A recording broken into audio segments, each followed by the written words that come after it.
Rebbetzin Chayamushka Schneerson was born in Bobanovich, near the town of Lubavitch in Belarus in 1901. The young woman who was nurtured on the knees of great Rebbes and Rebbetzins married the person who would become Rebbe himself.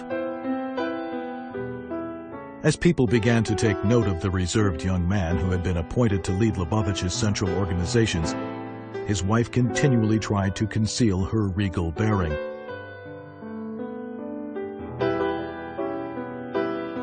Many a store on Kingston Avenue would receive a phone call for a delivery, only to notice at the end that it was Mrs. Schneerson from President Street. In 1950, her father passed away, and the mantle of leadership transferred to her husband. As the Rebbe toiled around the clock, she remained a steadfast pillar of support behind the scenes, but never wavering for a moment. For decades on end, as the world came knocking on his door, demanding more and more of his time and attention, the Rebbetzins stood in the wings, supporting, and wherever possible, assisting.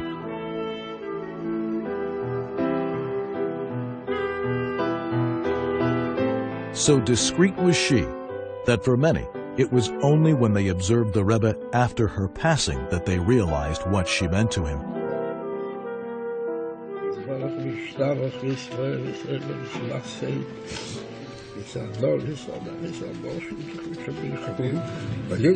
From that day in 1988, on his visits to the resting place of his father-in-law, the Rebbe would often spend a few moments in prayer at her resting place as well.